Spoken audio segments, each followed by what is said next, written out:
Hoy es la deidad del Espíritu Santo. Siguiendo más o menos con el tema que habíamos comenzado hace un mes, vamos a mirar otro aspecto acerca de la tercera persona de la Trinidad. Ahora, hay algunos temas en la Escritura que son un poco complicados de explicar. Y este es precisamente uno de estos temas en que a veces se nos hace un poquito difícil poder explicar y sobre todo poder hacer que sea comprendido. Porque lo más importante es no solamente que yo diga 4 palabras aquí, sino que vosotros cuando os retire de este lugar podáis decir, bueno, he aprendido algo o me llevo algo, aunque sea solamente un 2 o un 3%. Pero de todas maneras, como digo, hay temas que son complicados. Lo han sido a través de todos los tiempos, no es que ahora a nosotros nos cueste un poco entender algunas cosas, sino que en otros tiempos ha sido muy difícil de aceptar, de comprender, de recibir tal cual estaba siendo enseñado. En los primeros días de la Iglesia, en los comienzos de la Iglesia cristiana, se hacía mucho más difícil todavía comprender alguna de estas verdades que nosotros estamos considerando en estos días.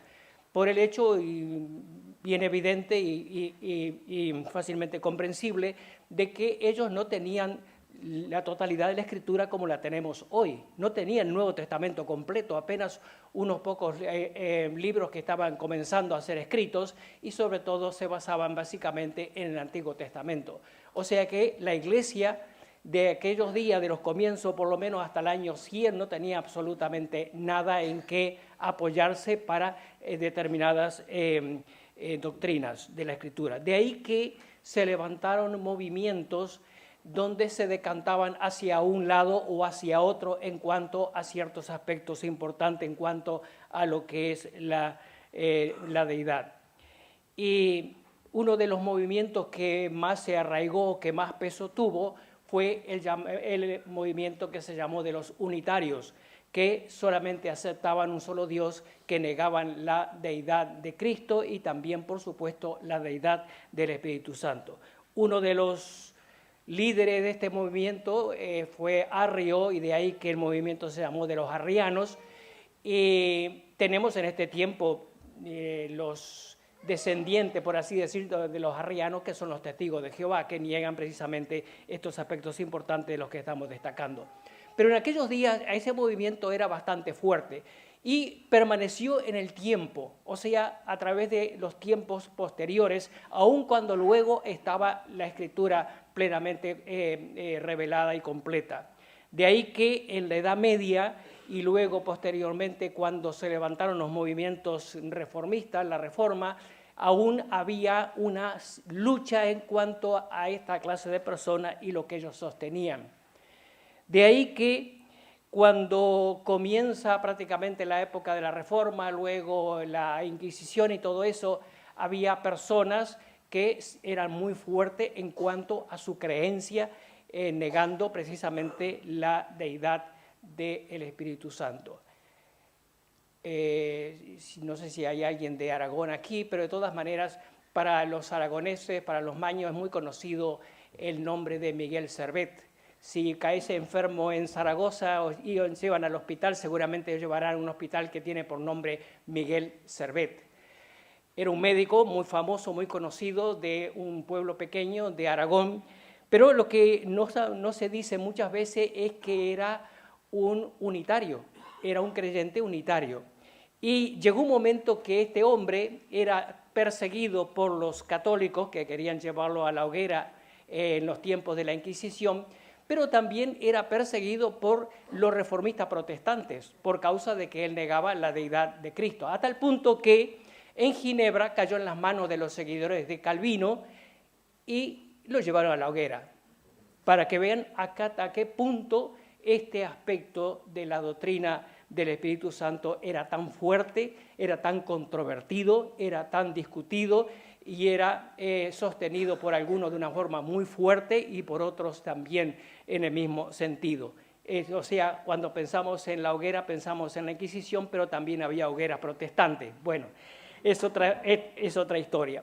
De todas maneras, lo que vamos a mirar en esta mañana con la ayuda del Señor es acerca de algunos aspectos en cuanto a la deidad del Espíritu Santo. Como digo, es muy fácil hablar de la deidad, o sea, de Dios en todos sus atributos, Es un poco más fácil hablar de la deidad de Cristo, aunque también en este sentido ha habido mucha controversia, pero mucho más difícil es hablar de la deidad del Espíritu Santo. Y eso es lo que vamos a ver con la ayuda del Señor en esta mañana. No pretendo ser un experto ni tampoco ser exhaustivo en cuanto al tema, solamente pondré en vosotros el interés en que podáis luego escudriñar las Escrituras y ir descubriendo más acerca de estos aspectos. Ahora, en el Antiguo Testamento, aunque si bien es cierto que en el Nuevo Testamento nosotros tenemos bastante información acerca del Espíritu Santo, no quiere decir que el Antiguo Testamento estuviera inactivo. Ya lo hemos mencionado en el mensaje anterior acerca del segundo versículo del libro de Génesis, cuando dice que el Espíritu de Dios se movía entre las aguas. Y luego en Job dice, el Espíritu de Dios me hizo, y el soplo del Omnipotente me dio vida. Es decir, que hay una conexión, una estrecha relación entre Dios y el Espíritu Santo. ¿Por qué? Porque es precisamente la misma persona, o mismo Dios que se ha manifestado en tres personas. También tenemos el Espíritu Santo en el Antiguo Testamento en declaraciones proféticas. Por ejemplo, un caso bien conocido fue cuando Balaam fue llamado por Balac para que, mediante un buen pago, se pusiera en lo alto de la montaña y maldijera al pueblo de Israel. Pero lo que sucedía era que cada vez que Balaam abría su boca, Dios ponía en él palabras de bendición y entonces en lugar de maldecir, bendecía al pueblo de Israel. Pero lo interesante es que en una de estas oportunidades dijo lo siguiente: el Espíritu de Dios vino sobre él y dijo, bendito los que te bendijeren y maldito los que te maldijeren, en clara referencia a lo que Dios había dicho bien claramente en cuanto a la promesa que Dios dio a Abraham. Ahí es interesante también el Salmo 139, y quiero leer unos versículos porque es un salmo hermoso en lo que tiene que ver con la obra de Dios y sobre todo con lo que es el Espíritu Santo en el Antiguo Testamento. Dice el Salmo 139 y versículo 7, ¿a dónde me iré de tu presencia? Dice el salmista, ¿a dónde me iré de tu presencia? ¿A dónde huiré? ¿A dónde me iré de tu espíritu? ¿A dónde huiré de tu presencia? ¿A dónde me iré de tu espíritu? ¿A dónde huiré de tu presencia? Y aquí está otra vez estrechamente ligado lo que es la persona del Espíritu Santo en cuanto a su deidad. También tenemos en el Antiguo Testamento en los propósitos de Dios y también en la manera como es titulado en muchos aspectos, en muchos pasajes de la Escritura con distintos nombres. Por ejemplo, en Génesis, que lo hemos mencionado, dice el Espíritu de Dios. En Isaías 61:1 dice el Espíritu de Jehová el Señor. En Génesis 6:3 con Salmo 139 dice ¿a dónde me iré de tu espíritu? Y en Números 11:29 dice ojalá todo el pueblo de Jehová fuese profeta y que Jehová pusiera su espíritu sobre ellos. Pero básicamente lo más importante y lo que más nos deja en cuanto a conocimiento y en cuanto a revelación y conocimiento para nosotros, para que sepamos acerca de esta persona de la Trinidad, es en el Nuevo Testamento. En el Nuevo Testamento tenemos una cantidad de títulos que son establecidos, que están dirigidos, que están identificados precisamente con esta tercera persona de la Trinidad. En Lucas 4:8 dice el Espíritu del Señor. En Mateo 10:20 le llama el Espíritu de vuestro Padre. En 2 Corintios capítulo 3, versículo 3 dice el Espíritu del Dios viviente.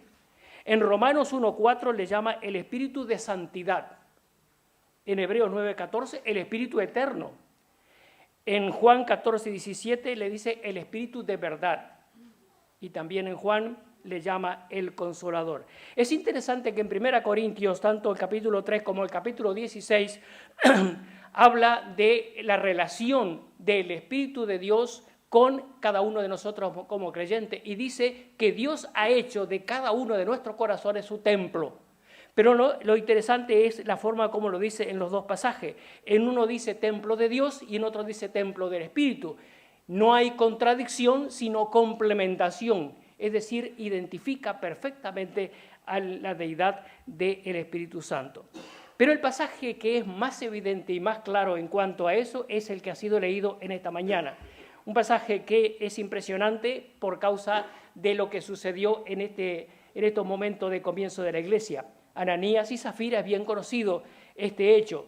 Tenían una propiedad, decidieron venderla, todos estaban haciendo lo mismo. Un poquito antes nos habla acerca de Bernabé, que había vendido todo y lo trajo a los pies de los apóstoles. La gente compraba, tenía su propiedad, las vendía y repartía de acuerdo a la necesidad de cada uno. Y ellos dijeron, bueno, vamos a hacer lo mismo, pero con una condición: no vamos a dar todo, no vamos a dar todo el valor de la propiedad que hemos vendido. Y entonces decidieron traer cierta cantidad. Ahora, ellos eran los dueños de aquella propiedad. Podían haber hecho lo que querían con el dinero producto de la venta. Lo que hicieron fue precisamente lo que estaba incorrecto. Es haber dicho que lo que estaban ofrendando era la totalidad del producto de la venta. Pero lo que quiero destacar es lo que dice Pedro a Ananías. Dice, ¿por qué, versículo 3, llenó Satanás tu corazón para que mintieses al Espíritu Santo, para que sustrajese del precio de la heredad? Y el versículo, la última parte del versículo 4 dice, no has mentido a los hombres, sino a Dios. ¿Cómo? ¿No decía antes que había mentido al Espíritu Santo? Pues allí confirma, afirma, reafirma y declara que el Espíritu Santo es Dios. Has mentido al Espíritu Santo, has mentido a Dios. Es decir, que hay una clara afirmación acerca de lo que había sucedido en este momento. Ahora, esto nos revela en forma, este es uno de los pasajes más claros en cuanto a eso, aunque tenemos otros aspectos también importantes. En la fórmula bautismal de Mateo capítulo 28 y versículo 19, hablando acerca de los discípulos, dice, bautizándolos en el nombre del Padre, del Hijo y del Espíritu Santo. Es interesante que dice en el nombre, no dice en los nombres del Padre, del Hijo y del Espíritu Santo. Dice en el nombre del Padre, del Hijo y del Espíritu Santo. Y en 1 Corintios capítulo 12, versículos 4 al 6, y también en Efesios hay referencia a la manifestación de lo que hace precisamente la obra del Espíritu Santo. En 1 Corintios capítulo 12, podemos leer en versículo 4, dice, hay diversidad de dones, pero el Espíritu es el mismo, hay diversidad de ministerio, pero el Señor es el mismo, hay diversidad de operaciones, pero Dios que hace todas las cosas en todo es el mismo. O sea que aquí tenemos la que llamamos o lo que conocemos como la Trinidad, obrando en forma unánime en el repartimiento de los dones de la iglesia. Es interesante, y como paréntesis en cuanto a esta palabra, es que la palabra Trinidad no existe en la Biblia, y eso es una de las razones de por qué aquellos que no están de acuerdo lo sostienen y lo afirman y no lo aceptan.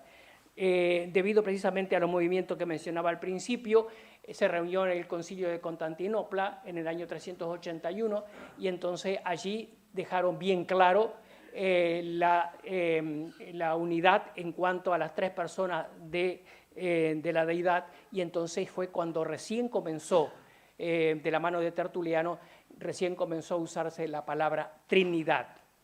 No quiere decir con esto, aunque no esté en la Biblia, aunque no exista esta palabra en la Biblia, no quiere decir con esto que no esté bien claro en cuanto a la deidad, tanto del Padre como del Hijo y como del Espíritu Santo. Ahora, hay diversidad entonces de dones, diversidad de ministerio, pero Dios, Él es el que hace todas las cosas y que reparte conforme a su voluntad y su propósito. Ahora, en cuanto, siguiendo con el tema del Espíritu Santo y su deidad, es bien claro en la Biblia en cuanto a distintos aspectos o manifestaciones o forma en que se ha revelado. Por ejemplo, en Hebreos capítulo 9, versículo 14 dice, «Cuánto más la sangre de Cristo, el cual mediante el Espíritu eterno, se ofreció a sí mismo sin mancha a Dios». Si el Espíritu es eterno, es Dios. No hay vuelta, no hay otra cosa, no hay otro razonamiento, no hay otra interpretación, no podemos decirlo de otra manera, porque nadie es eterno sino solamente Dios. Lo leímos en el Salmo 139, cuando habla acerca del Espíritu, ¿dónde huiré de tu Espíritu? Y eso nos habla de omnipresencia, está en todas partes. ¿Quién puede estar en todas partes sino Dios? Porque eso es precisamente uno de los grandes atributos de la deidad. En Lucas capítulo 1, versículo 35, en el anuncio de María, o en el ángel a María, le dijo: el Espíritu Santo vendrá sobre ti y el poder del Altísimo te cubrirá con su nombre. O sea, habla de la omnipotencia del Espíritu Santo. Segunda Corintios capítulo 2, versículos 10 y 11 nos habla de la omnisciencia. Dice el Espíritu, todo lo escudriña, aún lo profundo de Dios. Así tampoco nadie conoció las cosas de Dios, sino el Espíritu de Dios. ¿Cómo podía alguien saber todo lo profundo de Dios si no fuera Dios mismo? ¿Cómo podría saber lo profundo de las profundidades de lo que tiene que ver con la deidad si no fuera Dios? De ahí que dice, todo lo escudriña, aún lo profundo de Dios. Y nadie conoció las cosas de Dios sino el Espíritu de Dios. Obra salvación, obra regeneración. Ya se lo dijo el Señor a Nicodemo: el que no naciere del agua y del Espíritu no puede entrar en el reino de Dios. Juan capítulo 6, versículo 63 dice: el Espíritu es el que da vida. Nadie puede dar vida si no es Dios. Yo soy el camino, la verdad y la vida, dijo Jesús. Él también es Dios, es deidad. Y el Espíritu Santo es el que da vida. Otra cosa interesante es en cuanto a la inspiración de las Escrituras. Segunda Timoteo dice, toda Escritura es inspirada por Dios. Toda Escritura es inspirada por Dios. Y ahí nos quedamos, tal vez. Pero sin embargo, en 2 Pedro 1, 20 y 21 dice, nunca la profecía fue traída por voluntad humana, sino que los santos hombres de Dios hablaron siendo inspirados por el Espíritu Santo. O sea que toda Escritura es inspirada por Dios, pero fue el Espíritu Santo el que sopló en los hombres que escribieron las Escrituras, y de ahí que fueron realmente inspirados por Dios. Y aún más, el Espíritu Santo está en la resurrección del Señor Jesucristo.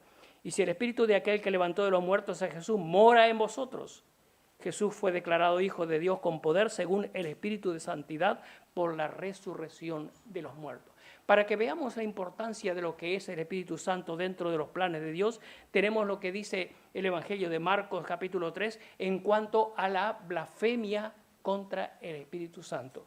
Se ha dicho mucho acerca de esto y es un tema muy controvertido, muy difícil de explicar, muy difícil de comprender, muy difícil de creer. No se sabe exactamente a qué se refiere. Algunos dicen que se trata del rechazo voluntario y persistente del llamado de Dios, y otros sí que se trata del pecado de atribuir al Espíritu Santo las obras de Satanás, o atribuir a Satanás las obras del Espíritu Santo. Sea cual fuere la explicación, cualquiera de los dos, de todas maneras, la afirmación de este pasaje es que una vez más se afirma la deidad del Espíritu Santo.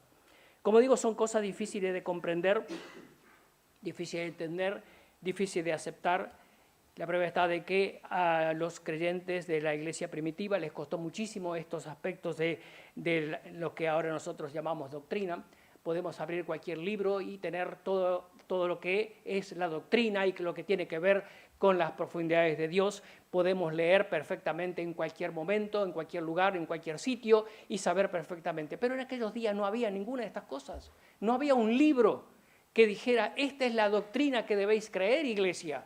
Esta es la base doctrinal de esta iglesia. No había absolutamente nada, y por eso que era sumamente difícil poder aceptar, creer, poder mantener, poder defender, poder realmente ser bendecidos con todo lo que significaban estas verdades. Pero sin embargo, el Espíritu Santo tomó el lugar del Señor en la iglesia y en estos tiempos hasta que el Señor venga a recogernos. Por eso Él lo dijo, conviene que yo vaya, porque si yo no fuere, el Espíritu Santo no puede venir. Si yo me fuere, enviaré el Consolador y Él vendrá a cada uno de vosotros. Por lo tanto, una vez que el Señor ascendió a los cielos y fue glorificado, el Espíritu Santo descendió. Es enviado, derramado, pero sobre todo recibido por fe. Y no solamente eso, sino que el Espíritu Santo en todos aquellos que hemos creído en Jesús como nuestro Salvador, que le hemos aceptado, que hemos confiado en la sangre derramada en la cruz, que hemos confiado que Él murió por nuestros pecados, el Espíritu Santo llega a nosotros, hace morada en nosotros y da testimonio a nuestro espíritu de que somos hijos de Dios. No tenemos necesidad de que alguien venga a decirnos de si somos hijos de Dios o no. No tenemos necesidad de que alguien abra un libro y nos diga, mira, sois hijos de Dios por esto o por cuál razón. El Espíritu Santo en cada uno de nosotros da testimonio a nuestro espíritu y tenemos la certidumbre, la seguridad de que somos de Él. Él nos ungió, el que nos ungió es Dios, nos ha sellado con el Espíritu Santo, es las arras, la seguridad, la certidumbre, la certeza de que un día seremos llevados a la presencia de Dios. Pero mientras tanto, nos establece, nos edifica, nos enseña, nos guía, nos capacita. Es nuestra segura ayuda en las pruebas y las aflicciones. Escudriña lo profundo del corazón de Dios. No sabemos orar como conviene. Cada uno dice como siente en su corazón. Cada uno expresa de acuerdo a las palabras que siente que debe decirle a Dios. No sabemos orar como conviene, dice la Biblia, pero el Espíritu Santo intercede delante del trono de Dios y hace posible que nuestras débiles palabras lleguen hasta su misma presencia. Qué tremendo, qué bendición. Poder saber, poder confiar de que no estamos orando en vano, sino que el Espíritu Santo que está dentro de nosotros hace posible que podamos tener ese canal de comunicación con Dios y que nuestras palabras lleguen hasta su misma presencia. Esto merece que el Espíritu Santo sea glorificado, sea ensalzado en cada una de nuestras vidas. Y no solamente eso, sino que también debemos pensar de que Él se ha humillado.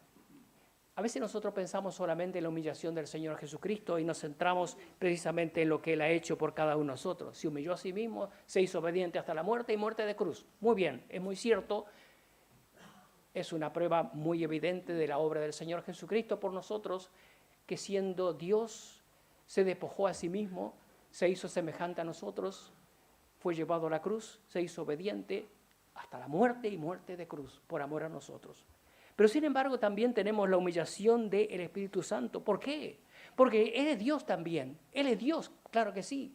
Y no solamente eso, sino que descendió e hizo de cada una de nuestras vidas su hogar, su templo.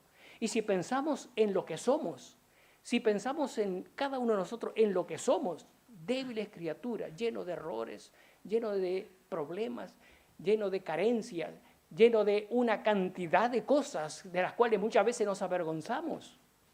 Y sin embargo, Él está humillado dentro de nosotros, habiendo hecho de nuestras vidas su hogar, su templo, el lugar a través del cual espera manifestarse. Espera que nosotros permitamos que se manifieste. Sin lugar a dudas, con las palabras de Pablo podemos decir, hemos sido comprados por precio y el precio que ha sido pagado ha sido muy alto, sin duda. Y entonces Pablo dice, glorificad a Dios en vuestro cuerpo y en vuestro espíritu, los cuales son de Dios.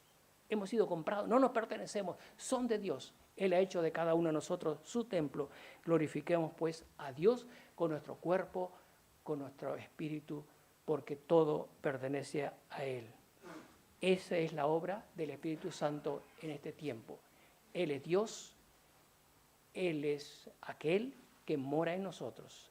Él es aquel que espera que demos honra y gloria a Él en todo tiempo, en todo lugar y para la gloria de su nombre.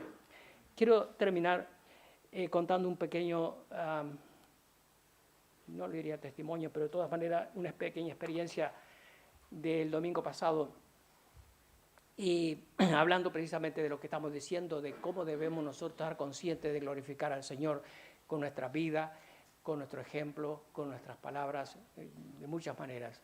El domingo pasado estábamos allí en Maná y estaba allí, muchos de vosotros habéis oído hablar del hermano Cantora, habéis orado por él, supongo, y unos cuantos de nosotros le hemos conocido antes de su operación y todo lo demás.